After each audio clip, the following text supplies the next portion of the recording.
Don't touch Hale. Those were the first words Adrian Cole spoke after finding me on the concrete beside my damaged car, and somehow they frightened his men more than an order for revenge would have. Seconds earlier, I had been trying to crawl away from the sedan that had already struck my car once. Then its headlights turned toward me again. The driver wasn't escaping. He was coming back. I heard engines behind me, doors opening, men shouting, but one voice cut through everything. Claire. Adrian. The sedan swerved away before reaching me, disappearing up the garage ramp as 3 black SUVs blocked the lower entrance. Adrian reached me first. I'd worked for him for 3 years, and I had never seen Adrian Cole run. Mafia bosses weren't supposed to run. They made other people hurry. Yet there he was, dropping to one knee beside me, his expensive suit touching the dirty concrete without hesitation. Look at me. His voice was quiet, controlled. That was Adrian at his most dangerous. I forced my eyes toward his. I think somebody hates your employee benefits. His expression didn't change, but his hand paused inches from mine. Can you move your legs? Yes. Mostly true. His security chief, Ethan Ward, approached. Medical team is 90 seconds out. Adrian's gaze shifted past me. Tire marks crossed the wet concrete. A broken piece of red plastic rested several feet away. He picked it up carefully. Ethan saw it and went still. Hale's fleet uses that model. Vincent Hale. Even I knew what that name meant. He controlled the western docks and enough territory to make him the only mafia boss in New York reckless enough to challenge Adrian openly. 2 captains behind Ethan exchanged looks. Everyone reached the same conclusion. Hale had attacked Adrian Cole's assistant. A war had just begun. Boss, Ethan said carefully, give me the word. Adrian examined the plastic. Then he looked toward the ramp where the sedan had vanished. No one touches Hale. Silence. I almost wondered if I'd heard him wrong. Ethan clearly did too. Boss. Adrian stood. The entire garage seemed to change with him. Lock the city. Bridges, tunnels, private garages, docks. Pull every camera between here and the river. I want that car found before the driver understands he's being hunted. And Hale? Nothing. One captain stepped forward. If Hale ordered this, Adrian looked at him. The man stopped talking. No threat. No raised voice. Just Adrian Cole reminding everyone why he ruled rooms full of dangerous men. If Hale wanted war, Adrian said, he wouldn't leave his name beside the victim. His eyes returned to the red fragment. Someone wants me angry. The medical team arrived, but I caught Adrian's wrist before they reached me. Don't start a war because of me. His gray eyes settled on mine. I don't start wars angry, Claire. Something in his voice made my pulse jump. He turned to Ethan. Find out who benefits if Cole and Hale destroy each other. That was when one of Adrian's men came running from the security booth holding a tablet. Boss, you need to see this. The screen showed garage footage from 10 minutes earlier.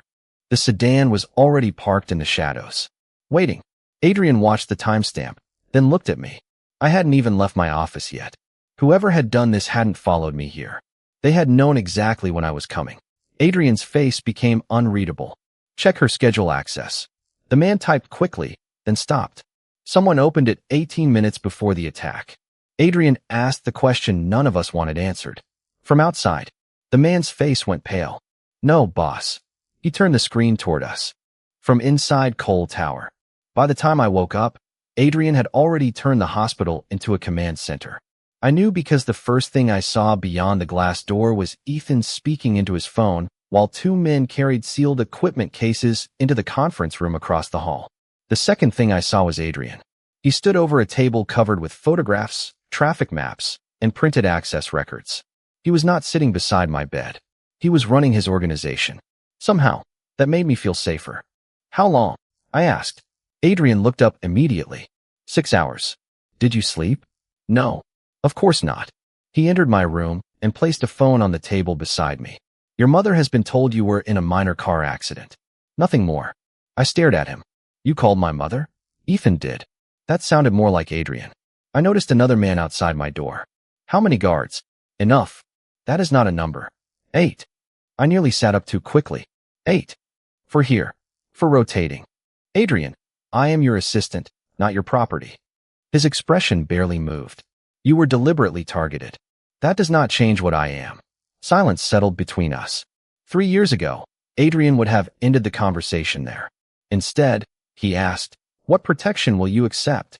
The question surprised me more than the guards. 2 here. 1 when I go home. And I know their names. 4. 2. His jaw tightened. 3. Fine. Ethan chooses them. Fine. It was the strangest negotiation of my life, but Adrian nodded as if we had just settled a shipping dispute. Then his phone rang. He listened for less than 20 seconds. "Bring it." Ethan entered carrying photographs. Adrian spread them across my bedside table. The sedan from the garage. A registration record. A second photograph showing another vehicle behind iron gates. "Same plate," I said. "Exactly," Adrian replied. Ethan pointed to the second image. This was taken 40 minutes ago at Vincent Hale's residence. His actual car never left. I looked at Adrian. So the sedan that hit me was cloned. The plate was. Adrian placed the red plastic fragment beside the photographs. And this was planted. The implication landed slowly. Someone had created evidence designed to point directly at Hale. They wanted you to retaliate. Yes. Would you have? Adrian looked toward the conference room, where his captains were waiting. Yesterday, maybe. That answer was more honest than comforting. Ethan's phone vibrated. He checked it, and his expression changed. We finished the access audit. Adrian turned. Who opened Claire's schedule? We cannot identify the account yet. Whoever did it masked the credentials through an administrator relay. How many people can do that? 7. Adrian's eyes hardened. 7 people inside his organization had enough access to know exactly when I would enter that garage. There is more, Ethan said. The attacker did not access your schedule, boss. Not once. Adrian went still. I understood a second later. If someone wanted to provoke Adrian, his schedule would have been valuable too. But they had searched only mine. Then this was not just about starting a war. I whispered. Adrian looked at me. Before he could answer, my phone lit up on the bedside table. Unknown sender. 1 new email.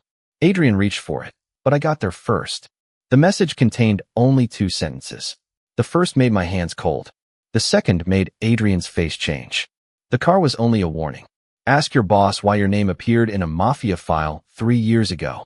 Adrian read the message twice, then took my phone without asking and handed it to Ethan. Trace everything. Ethan nodded and left the room. I watched Adrian carefully. Most people would have seen nothing. I had spent 3 years reading the pauses between his words. You know what it means, I said. I know someone wants you asking questions. That was not my question. His eyes met mine. Rest, Claire. Absolutely not. Before he could answer, voices rose beyond the glass. Adrian's captains had arrived. He looked toward them, then back at me. This conversation waits. 3 years, Adrian. His expression tightened for half a second. Then he walked out. I waited 30 seconds before following. My ribs protested, but curiosity won. 7 men stood around the conference table when I entered. Nobody questioned why I was there. Adrian was already at the head of the table, one hand resting beside a map of Manhattan. Hale expects retaliation, one captain said. Then give it to him, another replied. Hit the docks before sunrise. Adrian closed the folder in front of him. The room fell silent. No. 1 word. Nothing more was needed. He pointed toward Hale's territories on the map. Freeze his direct operations. Shipping brokers, private lenders, warehouse contracts. No civilians. No families. No employees who do not know what they are working for. A captain frowned. That is pressure, not retaliation. Adrian looked at him. Exactly. Hale will think we are afraid. Good. That answer changed the room. Adrian continued. Let him hear that I am preparing for war.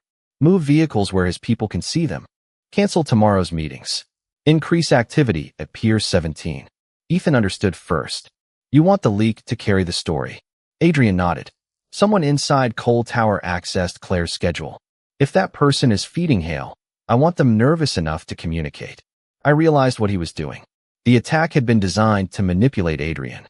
Now he was turning the manipulation around. And if Hale was not involved? I asked. Every head turned toward me. Adrian did not. Then whoever framed him will react too. Ethan returned with a laptop. We narrowed the schedule access. Administrator relay concealed the user, but the activity is strange. He placed the screen in front of Adrian. Whoever opened Claire's calendar searched only 4 days. Which days? I asked. Ethan listed them. My stomach tightened. They were not random. On each date, I had left Cole Tower alone after a late meeting.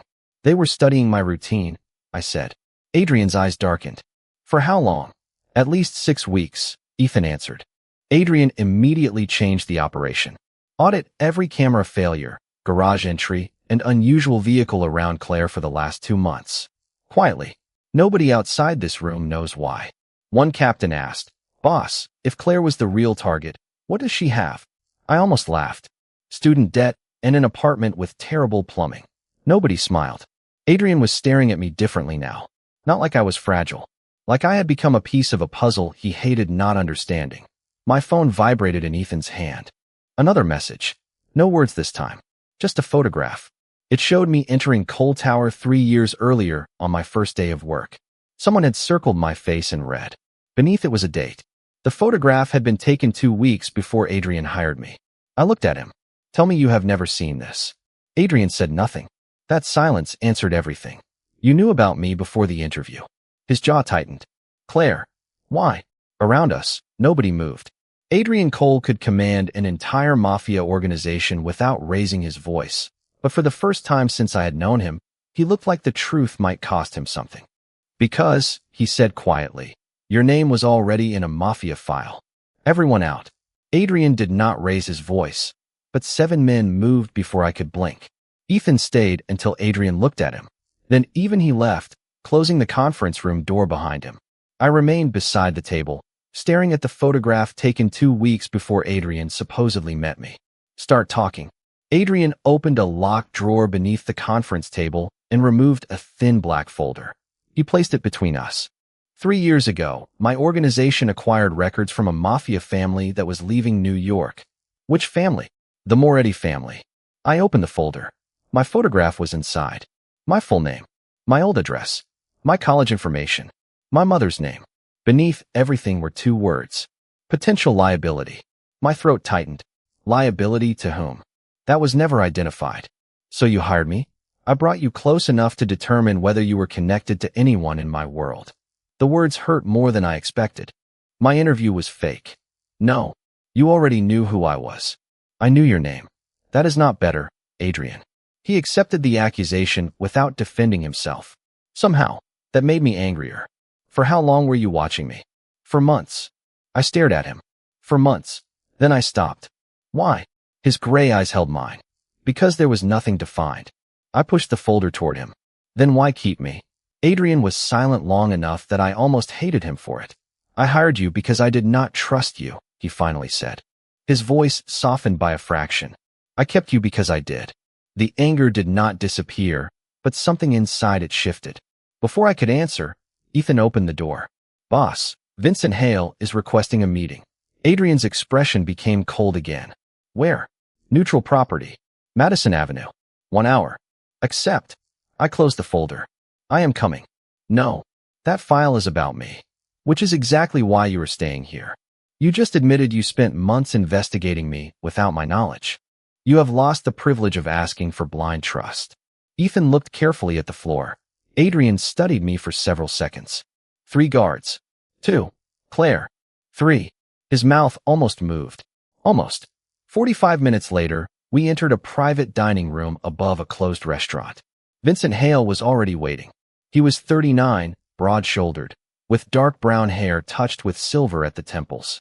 He looked calm enough to be discussing real estate instead of a possible mafia war. "Cole." His gaze moved to me. "Miss Bennett, I heard you had an unpleasant evening." Adrian took the chair opposite him. "Choose your words carefully." Hale smiled faintly. Still protective. "Interesting. You asked for this meeting." The smile vanished. Hale slid a folder across the table. "I did not order the attack." Adrian did not touch it. "Your vehicle identification was planted at the scene, which should tell you someone wanted you looking at me."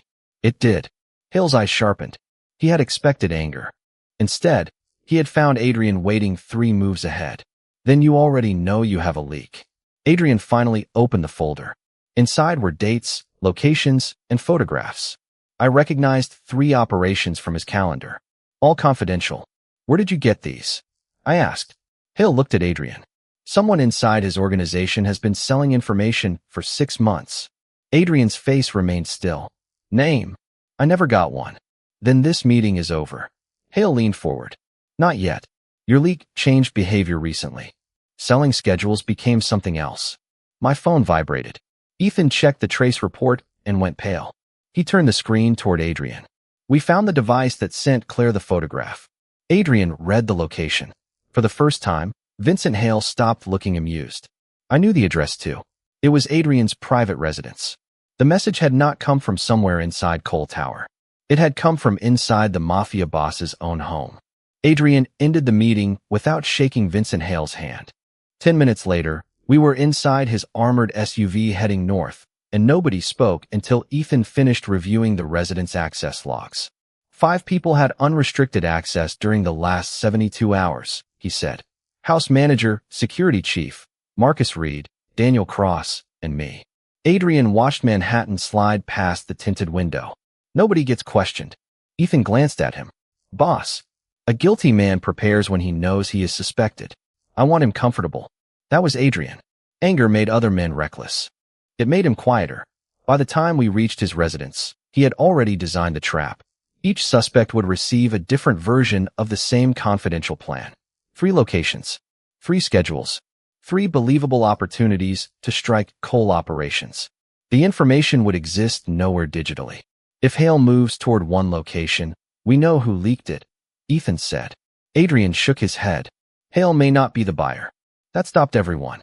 I remembered the planted evidence, the photograph, the message from Adrian's house. Someone was not merely selling information. Someone was constructing a story and forcing us to follow it. I spent the next hour reviewing 6 months of Adrian's calendars while his men prepared the false plans. Patterns appeared slowly.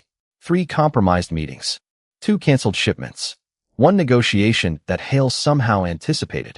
I checked who attended each briefing. My stomach tightened. Adrian. He came beside me. I turned the laptop toward him. Marcus attended all 3 compromised meetings. Adrian said nothing. Marcus Reed had served him for more than a decade. He had helped build the organization Adrian now controlled. Everyone knew Adrian trusted him like family. That proves access, Adrian said. Not betrayal. You do not want it to be him. His eyes moved to mine. One has nothing to do with evidence. But I heard what he refused to say. For Adrian, betrayal from an enemy was business. Betrayal from Marcus would be personal. The room became quiet after the plans were distributed. Marcus received Pier 17. Daniel received Queens. Ethan received Brooklyn. Then we waited.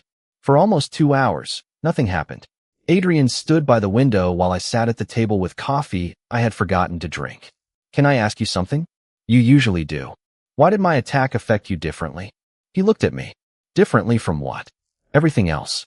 You were careful before. You are always careful.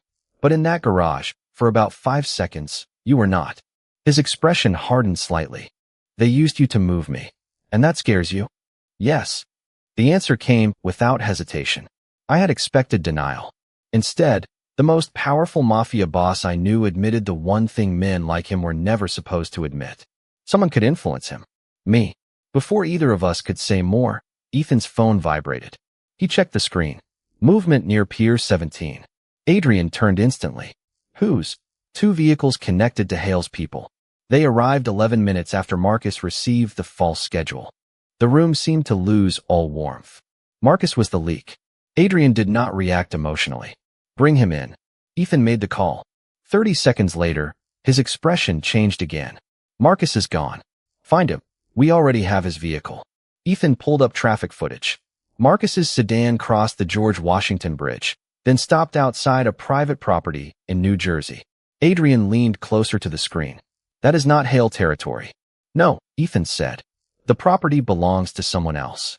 A security image appeared. Marcus stepped from his car and approached an older man waiting beneath the entrance lights. Adrian went completely still. I had never seen the man before, but everyone else in the room clearly had. Who was that? I asked. Adrian's answer was barely above a whisper. Victor Dane. Ethan looked at me. He was a mafia boss in Manhattan before Adrian forced him out. On the screen, Victor opened the door for Marcus like he had been expecting him. Adrian stared at the image. Hale was never the only rival in this war. Victor Dane was supposed to be gone. Adrian had forced him out of Manhattan 7 years earlier, stripping away enough alliances that Victor crossed the Hudson River and disappeared from New York power circles. But men like Victor did not retire. They waited. Adrian ordered surveillance on the New Jersey property, then turned to Ethan. Nobody approaches Marcus. Ethan understood immediately. You want to see where he leads us. I want to know what Victor built while everyone thought he was finished. Within hours, Adrian's network began pulling old financial records, property transfers, shipping contracts, and shell companies. I watched him work from the long table in his study. He was not chasing Marcus. He was mapping an empire. Every answer produced another connection. A warehouse company in Newark shared an accountant with one of Hale's suppliers. A private lender had quietly financed businesses on both sides. Victor had spent years placing himself between rival organizations without either realizing it. He was preparing this before my attack, I said. Adrian nodded. Long before. Then why me? That question stopped him. Ethan entered carrying a file recovered from an archived Moretti database. We searched every reference connected to Claire's name. He placed an old corporate record on the table. I recognized one name immediately. Thomas Bennett. My father. That cannot be right. My father had been an accountant. Quiet. Careful. The kind of man who saved grocery receipts in labeled envelopes. He had never mentioned organized crime. Ethan explained that 20 years earlier, the accounting firm where my father worked had handled records for a transportation company. The company was legitimate on paper. Behind it stood Victor Dane. Adrian turned pages slowly. Your father found irregular transfers. How do you know? Because he copied them. Ethan placed another document beside the first. My father's employee identification appeared on an access log beside dozens of archived financial files. Then, 3 weeks later, he resigned. I remembered that year. I had been young, but I remembered my parents arguing behind closed doors. I remembered moving apartments suddenly. I remembered my father becoming obsessed with checking the locks. He died 6 years later, I said quietly. Car accident. Adrian's eyes lifted to mine. He did not say what both of us were thinking. There was no evidence connecting Victor to my father's death, and Adrian refused to invent certainty where none existed. We prove what we can prove, he said. That was strangely comforting. I looked again at the file that had labeled me a potential liability. Suddenly the words made sense. Victor thought Dad gave me something. Adrian nodded. Or told you something. He did not. Victor could not know that. My attack had never been random. Marcus had not chosen me simply because I mattered to Adrian. I had been watched before Adrian ever hired me because someone believed my father left evidence behind. Then a memory surfaced. Small. Almost ridiculous. Wait. Adrian saw my expression. What? My father's watch. I had kept it in a box since college. An old silver watch that had stopped working years ago. My father once told me never to repair it. I had assumed he was sentimental. He said something strange before he died. He told me if I ever lost everything, the watch would still give me time. Ethan frowned. Adrian did not. Where is it? My apartment. Adrian immediately reached for his phone. I stopped him. You are not sending 20 men into my building. 6. 3. His eyes narrowed. 4. Under any other circumstances, I might have laughed. We reached my apartment 40 minutes later. The watch was exactly where I remembered, inside a wooden box beneath old photographs. Adrian examined it without forcing anything. Ethan found the hidden release beneath the back plate. A tiny compartment opened. Something metallic fell into my palm. Not money. Not a note. A small brass key stamped with the name of a Manhattan bank and a box number. Adrian stared at it. Then my phone rang. Unknown number. I answered before anyone could stop me. A man's calm voice spoke my name. Claire Bennett. Adrian's expression changed when he heard it through the speaker. You finally found your father's key, Victor Dane said. Now let me tell you what happens if Adrian Cole opens that box. Put Victor on speaker. Adrian's voice was so calm that Victor laughed. Still giving orders, Cole? You called my assistant. Talk. I held the phone between us while the brass key pressed into my palm. Victor paused. That box contains something Claire's father stole from me 20 years ago. Open it, and people who have stayed neutral for decades will suddenly have reasons to choose sides. Adrian's eyes never left mine. Then why warn us? Because I am offering Claire the chance her father never took. Walk away. From what? I asked. From Adrian. From the key. From a war that began before you knew his name. The call ended. Adrian immediately looked at Ethan. Move her mother. My stomach dropped. Why? Victor mentioned your father. He knows family matters now. I called my mother. No answer. Again. Nothing. Ethan was already moving. Adrian issued instructions with quiet precision. One team went to my mother's house. Another secured the bank. A third watched Marcus. A fourth began tracing Victor's financial network. Adrian did not rush toward any location himself. He stood in the center of the room and moved people like pieces across a board. 20 minutes later, Ethan received confirmation. Her mother is safe. She was visiting a neighbor. Our people have her. I finally breathed. Adrian looked at me. We opened the box. The bank opened its private vault for Adrian before regular business hours the next morning. Nobody asked why. Inside box number 417 sat 3 things: an old ledger, a sealed letter addressed to me, and a flash drive. My father's letter was short. He had discovered Victor Dane moving money through legitimate companies while secretly taking from his own partners. He copied the records because he believed one day Victor would erase everyone who knew. My father had hidden the evidence instead of using it. He wanted leverage only if our family ever needed protection. I looked at Adrian. Victor thinks you will use this to take his territory. I could. That was not an answer. Yes, Claire. I could destroy what remains of his alliances with this. I closed my hand around the flash drive. Then I keep it. Ethan looked surprised. Adrian did not. If I give this to you, you decide what happens next. And if you keep it, we decide. For several seconds, the mafia boss who could command hundreds of people simply watched me. Then he nodded. Together. My phone rang before we left the vault. Marcus. His voice sounded tired. Claire, Victor wants the drive. Then Victor can ask me himself. This is not negotiation. Your mother is vulnerable. Adrian took the phone from my hand. She is already secure. Silence. Marcus had not expected that. Adrian continued. Your leverage expired 20 minutes ago. Marcus recovered quickly. Then bring the drive to the old freight terminal in Red Hook tonight. Come personally. You are in no position to set terms. Maybe not. But Victor has something you want. The call ended. Ethan asked, what? Adrian looked at me. Confirmation of everyone Marcus recruited inside my organization. By sunset, Adrian had built the exchange into a trap. A duplicate flash drive went with the visible team. Ethan's people covered the exits. Another unit protected my mother. Financial specialists prepared to freeze Victor's shell companies the moment Adrian gave the word. I watched the operation form around him and finally understood why his enemies feared his patience more than his anger. At 9:12 that night, we arrived near the terminal. Adrian studied the security feed. One vehicle waited near the far gate. Same make, same color, same distinctive rear light as the sedan from the garage. My pulse stopped. Adrian. He had already seen it. Ethan enlarged the driver's image. The man behind the wheel was not Marcus. Silver dark hair. Controlled expression. Victor Dane himself. Then Adrian's phone received a message from Marcus. 5 words. The drive was never the target. Adrian looked toward Victor's car. I understood a second later.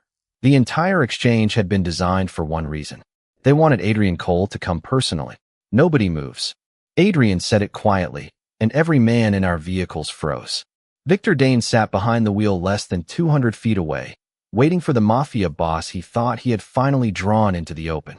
I expected Adrian to order his men forward. Instead, he checked his watch. Ethan, phase 2. Ethan touched his earpiece. Already moving. Victor stepped from the sedan and walked toward the center of the terminal yard. Marcus appeared from a warehouse entrance seconds later. Cole, Victor called. Adrian opened his door. I caught his sleeve. You know this is a trap. Yes. And you are still going? His gray eyes met mine. I came because he needed to believe I would. That was when I understood. Adrian had never accepted Marcus's meeting. He had accepted Victor's assumption about him. We walked forward with Ethan several steps behind us. Victor smiled when he saw me. You brought Claire. Predictable. Adrian stopped. You keep confusing attachment with stupidity. Victor's smile faded slightly. Marcus held out his hand. The drive. I kept it in my coat pocket. No. Marcus glanced at Victor. You said she would cooperate. You never understood her, Adrian said. Marcus looked irritated. And you understand everything now? Enough. Headlights appeared beyond the far gate. Another convoy entered slowly. Vincent Hale stepped from the first vehicle. Victor's face changed. You invited Hale? Adrian answered, no. You did when you used his organization to start your war. Hale approached without hurry. I dislike being used. Victor recovered quickly. Then perhaps you should ask Cole why one of your captains has been taking his money. Hale stopped. Adrian did not. He is lying, Marcus said. Not entirely, Adrian replied. Everyone turned toward him. There is another traitor. Victor smiled again. Finally, Adrian checked his watch. There was. Ethan's phone vibrated. Confirmed, boss. Adrian looked at Victor. Your second contact was removed from my operation 11 minutes ago. Victor's confidence cracked. Adrian had known. He had allowed the second leak to remain active long enough to map Victor's remaining network. The terminal meeting was never Adrian walking into a trap. It was Victor walking into the final stage of Adrian's investigation. While you were waiting for me, Adrian continued, your lenders received copies of the Bennett ledger. Your legitimate partners received the financial records. Your shell companies are being challenged by the people whose money you took. And the men you promised territory now know there will be no territory to divide. Victor stared at him. You released the drive? Not the drive, I said. Copies of verified records. Adrian had insisted we separate evidence from leverage. Nothing went anywhere until I approved it. Victor looked at me as if seeing me clearly for the first time. Your father should have destroyed that ledger. He kept it because he knew men like you eventually make the mistake of believing nobody remembers. Marcus stepped backward. Ethan noticed.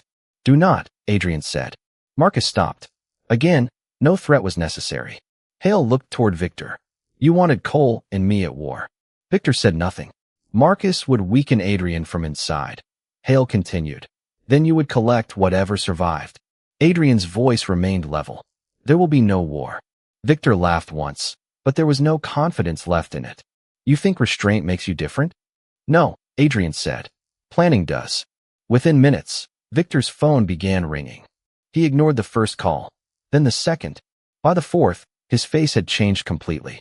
His alliances were collapsing without a single violent confrontation. Hale extended his hand toward Ethan. Tomorrow, neutral table. We settle territory and end this. Adrian nodded once.